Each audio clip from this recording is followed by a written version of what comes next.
esta coletiva de imprensa solicitada pela oposição, que compõe mais de 130 deputados. Eu quero aqui parabenizar todos os deputados da oposição que entendem que este momento é um momento de união. Eu fiz questão de também convidar o líder da oposição no Senado, nosso grande mentor e amigo, senador Rogério Marinho, que também fará uso da palavra. Para não ficar uma fala pessoal, nós da oposição entregaremos para vocês um manifesto em defesa da democracia e da liberdade do Brasil. Temos veículos de imprensa de outras nações, que inclusive, após aí o deputado Gayer, já ficará à disposição para também traduzir, pois é importante que todo o cenário internacional, e não só aqui, enxergue o que está acontecendo. A oposição da Câmara dos Deputados traz à nação brasileira um alerta urgente sobre o estado de exceção que se instala silenciosamente, mas a olhos vistos em nosso país. O Brasil está vivenciando um preocupante processo de erosão de suas instituições e de ataque sistemático às liberdades individuais e coletivas. A censura, a perseguição política contra aqueles que ousam discordar do establishment é flagrante. Jornalistas, influenciadores, políticos e cidadãos em geral, alinhados à direita, têm sido alvos de medidas autoritárias que violam princípios fundamentais da Constituição Federal e tratados internacionais de direitos humanos. A liberdade de expressão, pilar de qualquer sociedade democrática, está sendo esmagada por decisões arbitrárias, censura prévia e prisões políticas que se tornaram instrumentos para calar vozes dissidentes. Isso sem contar os sem números de abusos contra as leis vigentes, com prisões sem fundamento jurídico idôneo, como no caso de Felipe Martins, preso por uma viagem jamais feita. A imprensa livre, que deveria ser um escudo contra o abuso de poder, tem sido alvo de tentativas de silenciamento por meio de processos judiciais seletivos, bloqueio de contas bancárias e remoção forçada de conteúdos críticos ao governo e ao sistema judiciário. Os jornalistas que ousam denunciar essa escalada autoritária enfrentam ameaças, detenções arbitrárias e restrições inconstitucionais à sua atividade profissional. Os advogados, por sua vez, são impedidos de trabalhar conforme previsto pela Constituição e pela lei, sendo forçados a defender pessoas investigadas sem ter acesso aos autos dos processos, nem ter conhecimento do que seus clientes são acusados. E quando tentam fazer sustentações orais ou despachar com os juízes responsáveis pelo estado de coisas inconstitucional que enfrentamos hoje, não são recebidos e apenas encontram portas fechadas. Além disso, políticos de direita estão sendo perseguidos de maneira implacável. Utiliza-se o aparato estatal para sufocar a oposição, criminalizar opiniões e restringir direitos fundamentais. A instrumentalização da justiça para fins políticos é um ataque direto à soberania popular e compromete o equilíbrio dos poderes, que deveria ser a base do Estado democrático de direito. A denúncia da Procuradoria-Geral da República contra o nosso presidente Jair Bolsonaro pela suposta tentativa de golpe de Estado, entre outros crimes alegados, mas jamais comprovados, representa mais um degrau nessa escalada criminosa contra a liberdade dos brasileiros. Trata-se de uma série de acusações desprovidas de evidências concretas que sustentem as graves acusações imputadas.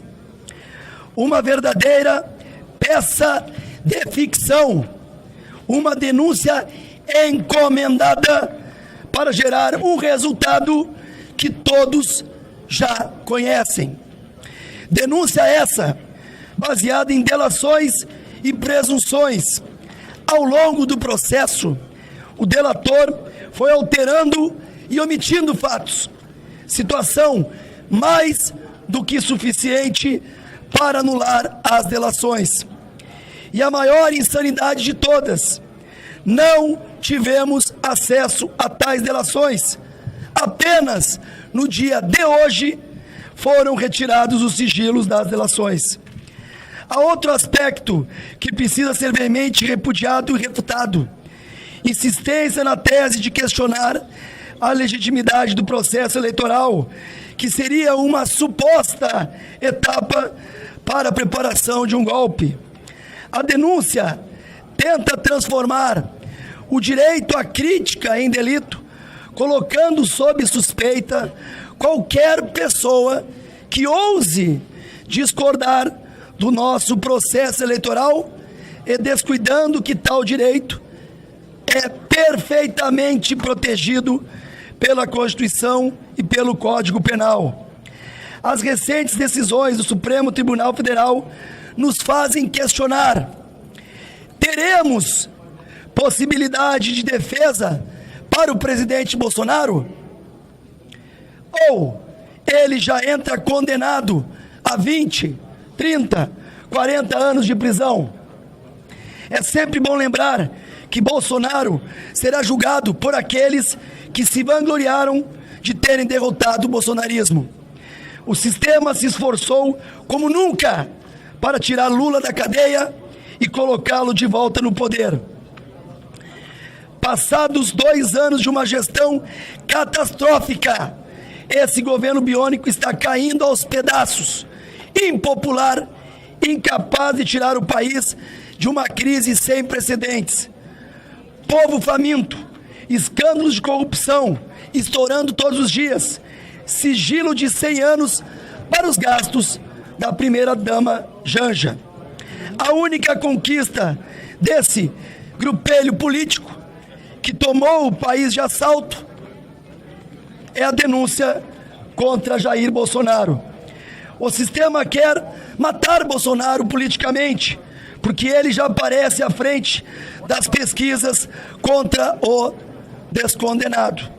Essa semana recebemos um relatório contundente da Associação dos Familiares das Vítimas do 8 de janeiro, que reúne documentos de todos os tipos de violações de direitos praticados nos últimos anos. No momento oportuno, daremos a completa publicidade a este material. Aqui bem próximo da Praça dos Três Poderes, centenas de pessoas nos trazem relatos de maus tratos de toda espécie, e seus advogados afirmam que estão sendo cerceados nas prerrogativas. Precisamos esclarecer o que as pessoas dizem que está acontecendo dentro dos presídios, por exemplo. Uma pena que hoje, para alguns setores da OAB, as tais prerrogativas só existam para quem defendem o outro lado do espectro político. O Estado brasileiro mantém centenas de presos políticos e segue a caça de outros tantos. Diante deste cenário, não podemos nos calar. É nosso dever denunciar ao mundo o que está acontecendo no Brasil. Apelamos às organizações internacionais de defesa dos direitos humanos, à imprensa independente e a todas as nações que prezam pela democracia para que voltem seus olhos ao nosso país e pressionem as autoridades responsáveis. O momento exige coragem e união. Nossa luta não é apenas por um grupo específico, mas pelo direito de todos os brasileiros viverem em uma sociedade em que a liberdade não seja uma concessão do Estado, mas um direito inalienável. Hoje, a perseguição é contra a direita conservadora. Amanhã, quem será o próximo? Esse autoritarismo, esta ditadura constitucional que se instala sob o disfarce da legalidade, precisa ser parada. A história nos ensina que quando a liberdade de um é ameaçada, a liberdade de todos está em risco. A resistência democrática precisa ser firme. Exigimos os fins das perseguições políticas, a restituição das liberdades individuais e a garantia de um país onde a pluralidade de ideias seja respeitada. Não permitiremos que o Brasil se torne refém de um aparato estatal totalitário, repressivo e opressor, em que a minoria de poderosos coloca a maioria desamparada de joelhos. Para finalizar, reproduzo as palavras de homens públicos que vocês conhecem, para trazer um pouco de razão a este momento tão conturbado. Marco Aurélio Melo, ex-ministro do Supremo Tribunal Federal, abre aspas, a anistia não pode ser vista como algo pior que a Lava Jato. Marco Aurélio de Melo, ex-ministro do Supremo Tribunal Federal, eu continuo na tecla inicial, onde há a competência do Supremo Tribunal Federal em julgar um ex-presidente da República. Ministro José Múcio Monteiro, do governo Luiz Inácio Lula da Silva. Nunca houve ameaça de golpe. O golpista não precisa de Constituição, de livro, de regra. Eu acho que a gente tem margem para conversar sem viés eleitoral, sem viés partidário, sem polarização. A todos que nos assistem, lembre-se, o futuro da nossa nação depende da ação agora. No dia 16 de março, estaremos fora Lula e pela anistia aos presos do 8 de janeiro. Muito bem. Muito bem. 1 milhão em Copacabana. Copacabana, 1 milhão em Copacabana. Senador Rogério Marinho, líder da oposição no Senado. 1 milhão. Falou. 1 milhão em Copacabana. Só? Bom, de uma maneira muito sucinta, primeiro dizer que é importante que a oposição, aqui representada pelo líder Zuc e os demais deputados, mostre a sua indignação pelo momento em que estamos passando. Nós aqui viemos, já que representamos aqui a oposição no Senado da República, primeiro para corroborar tudo que foi dito anteriormente, né? Não vou aqui repetir os conceitos que foram proferidos de maneira bastante assertiva, onde se faz uma retrospectiva do momento que estamos vivendo, e eu diria da distopia que o Brasil passa, onde claramente há uma hipertrofia de um poder sobre os demais. E eu diria até uma invasão de direitos fundamentais e constitucionais dos cidadãos brasileiros. Nós afirmamos que este processo é inconstitucional. Primeiro porque atenta contra a dignidade das pessoas, do cidadão, contra o ordenamento jurídico, contra o princípio do juiz natural, contra o princípio da dignidade humana, contra a liberdade de expressão e de opinião. Porque toda narrativa que constrói, que engendra essa trama mirabolante que é apresentada antes pela Polícia Federal e agora pelo Ministério Público, é que um grupo de pessoas que representa um espectro político relevante da sociedade brasileira, ousou criticar o sistema eleitoral brasileiro. E essa ousadia tem um preço, porque vai na contramão da narrativa oficial do establishment brasileiro. Nós temos hoje o maior líder da direita conservadora declarado inelegível, porque reuniu embaixadores no exercício do mandato de presidente da República para dizer, fundamentado por um inquérito policial aberto, a pedido da então presidente do Tribunal Superior Eleitoral do Brasil,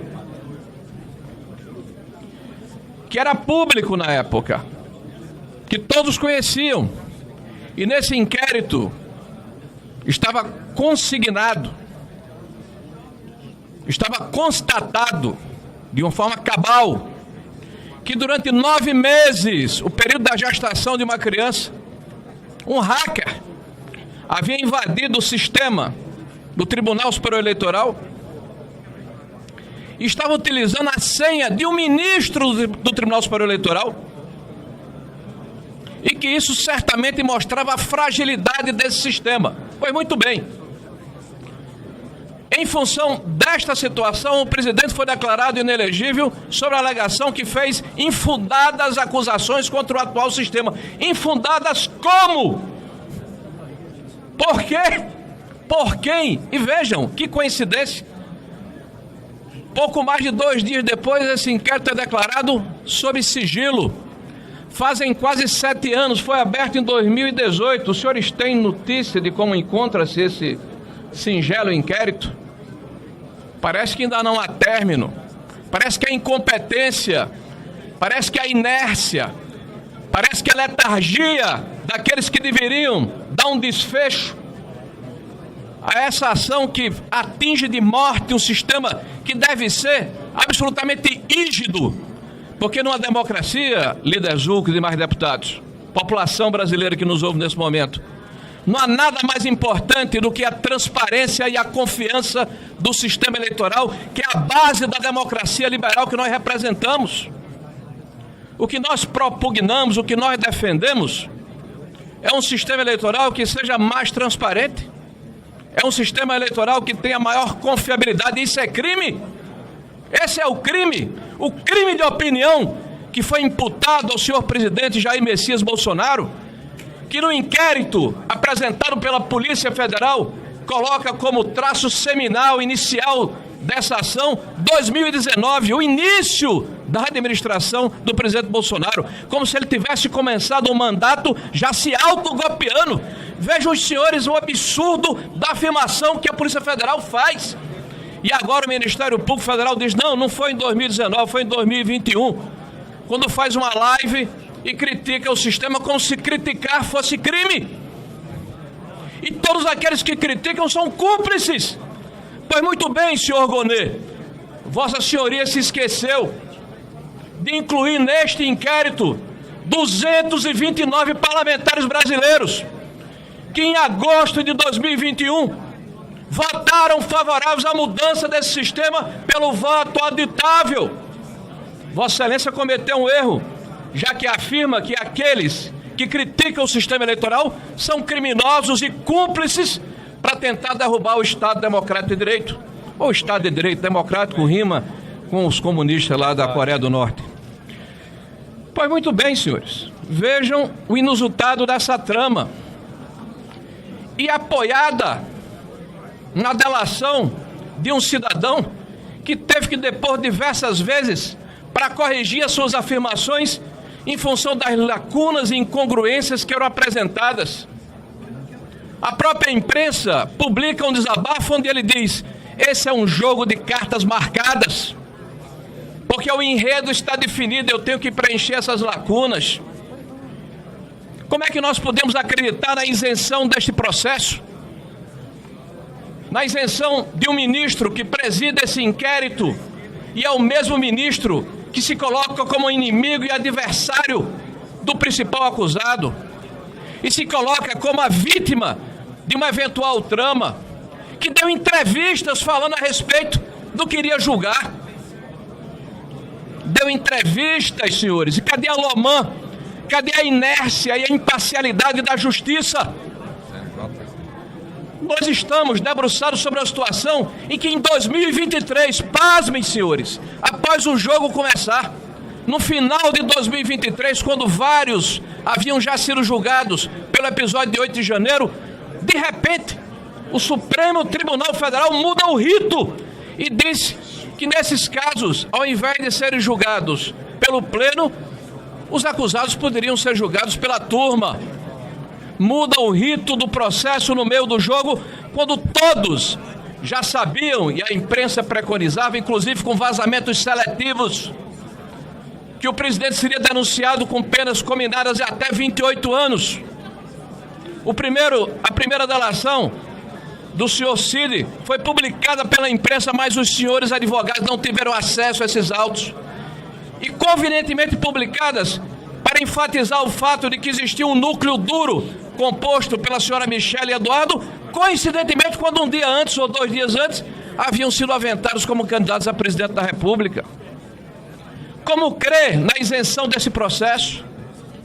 Quando vemos ministros do Supremo Tribunal Federal afirmarem que é necessário que este processo termine esse ano para não contaminar as eleições de 2026 e o devido processo legal e o respeito ao ordenamento jurídico e o direito de defesa daqueles que estão sendo acusados injustamente e a possibilidade de produzir provas, tudo isso vai por terra, porque nós não podemos contaminar o processo eleitoral. Nós estamos vivendo tempos estranhos, tempos desafiadores, tempos que nos levam a nos posicionar, porque se nós nos resignarmos e acharmos que isso está banalizado, ai do Brasil, ai da sociedade brasileira, ai da democracia brasileira. Hoje, muitos estão se sentindo confortáveis, porque há um processo tendencioso e parcial de boa parte do judiciário brasileiro. Não dá, meus amigos, acreditar na isenção de uma Câmara que tem entre os seus 5 integrantes, 2 indicados recentemente pelo atual presidente, que todos os dias critica e desqualifica o presidente anterior, em especial o ministro Flávio Dino, com declarações de que o presidente Bolsonaro é um serial killer, com declarações de que o presidente Bolsonaro é uma pessoa desqualificada. Esse cidadão, inclusive, era o ministro da Justiça do governo que seria eventualmente derrubado por esse pretenso golpe. Cadê a imparcialidade desse juiz, se ele seria um dos maiores prejudicados por essa ação? Este mesmo juiz que hoje é ministro, que por um azar da sorte conseguiu esquecer das imagens de TV que não foram entregues para elucidar eventuais dissídias e omissões das forças de segurança que deveriam ter impedido aquela depredação. Nós, senhores deputados e sociedade, não somos favoráveis à depredação, ao vandalismo, à invasão de prédios públicos. Nós achamos que quem fez e foi provado através da individualização das culpas deve ser responsabilizado, mas não com 17 anos, mas não com 14 anos, mas não com 15 anos.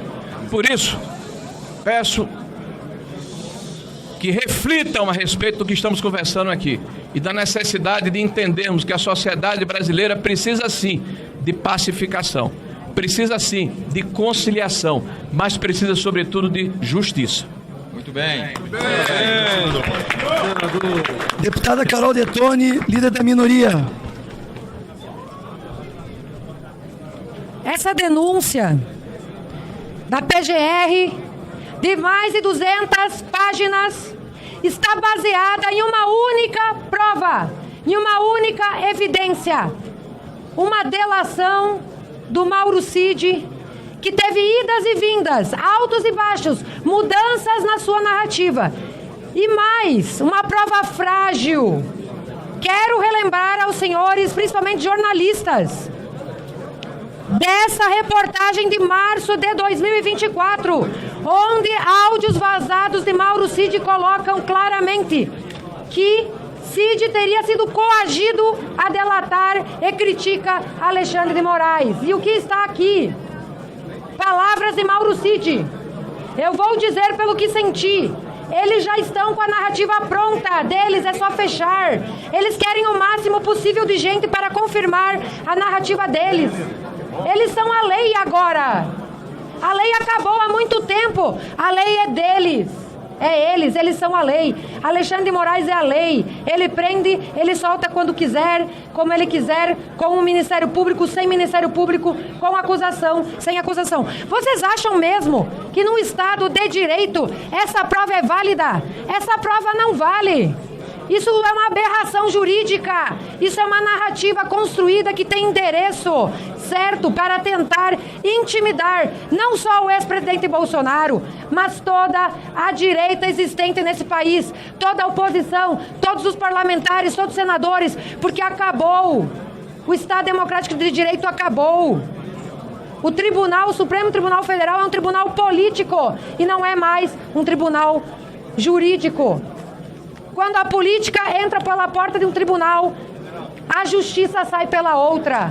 E é disso que estamos tratando. Então que fique muito claro aqui, tudo que os nossos colegas falaram, o líder Zucco, o líder Rogério Marinho, divulguem o máximo isso, pois nós temos que lutar para restabelecer o devido processo legal, a ampla defesa, pois é uma perseguição política clara do presidente Bolsonaro. Portanto, não vamos desistir, vamos lutar pela anistia já aos presos políticos do país, porque essa desproporcionalidade já passou da conta e a sociedade brasileira, pesquisa realizada, é a favor da anistia.